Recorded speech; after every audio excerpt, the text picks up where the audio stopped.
રાજકોટ શહેરની અંદર ડિસ્ટ્રિક્ટ બેંકના લોકરમાંથી આશરે 1.25 કિલો સોનું અને 3 કિલોથી વધારે ચાંદીની ચોરીનું એક ફરિયાદ જે છે એ ડિવિઝન પોલીસ સ્ટેશન ખાતે દાખલ થયેલી. ફરિયાદી જે છે જય તળાવિયા, તેના ધ્યાન પર એવું આવેલ કે 6 તારીખના રોજ જ્યારે લોકર ચેક કરવા ગયા ત્યારે તેમના લોકરમાંથી કોઈપણ પ્રકારના સોનાના દાગીના જે હતા એ ત્યાં હાજર ન મળી આવે અને તેના આધારે તેમણે પોલીસને તાત્કાલિક જાણ કરી. ગુનાની ગંભીરતા, બનાવ સ્થળ અને જે રકમ ગયેલી હતી, એટલે કે જે સોના ચાંદીના દાગીના ગયા હતા તેનું જે અમાઉન્ટ હતું એને ધ્યાનમાં રાખીને માનનીય CP sir Brajesh Kumar Jha sir અને અધિક પોલીસ કમિશનર મહેન્દ્ર બગડિયા સરનાઓ દ્વારા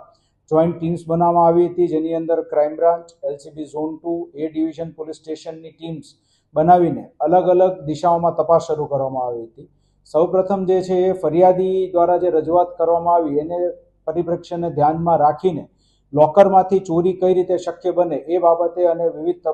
જે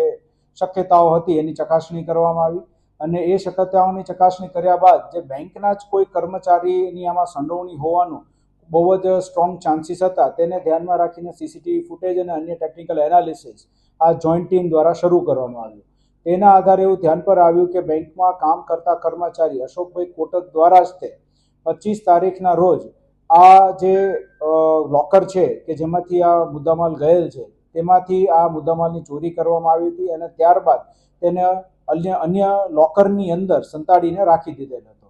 આ માહિતી મળ્યા બાદ તાત્કાલિક ટીમ્સ દ્વારા જે મુદ્દામાલ રિકવર કરવાની કામગીરી હાથ ધરવામાં આવી છે. આરોપી જે છે તેની ધરપકડ કરવામાં આવી છે અને આગળ જે છે એ કાયદેસરની કાર્યવાહી માટે એ ડિવિઝનને સોંપવા તજવીજ કરવામાં આવી છે. હાલ આપણી પાસે જે ફરિયાદ આવી છે તે મુજબ લોકરની અંદરથી 1.25 કિલો સોનું અને આશરે 3 કિલો જેટલી ચાંદી હતી. હાલ જે તપાસ જે કરી છે એમાં એવું આવે છે કે આ જે લોકર હતું એ છેલ્લે 24 એપ્રિલના રોજ જ્યારે એક્સેસ થયું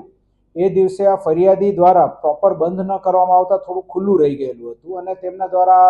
આ ખુલ્લું રહી ગયા બાદ ચકાસણી ન કરતા આ જે બેંકનો કર્મચારી જે પોતે લોકર ગાર્ડ તરીકે કામ કરે છે તેના ધ્યાન પર આવ્યું અને પછી તેણે તેમાંથી ચોરી કરી હતી. પર ખૂબ જ મોટું દેવું થઈ ગયેલું હતું અને તેના માટે થઈને એણે આ ચોરી કરી હતી અને ચોરી કર્યા બાદ પછી આગળ દેવું ભરવાની આખી તજવીજમાં પડેલ હતી.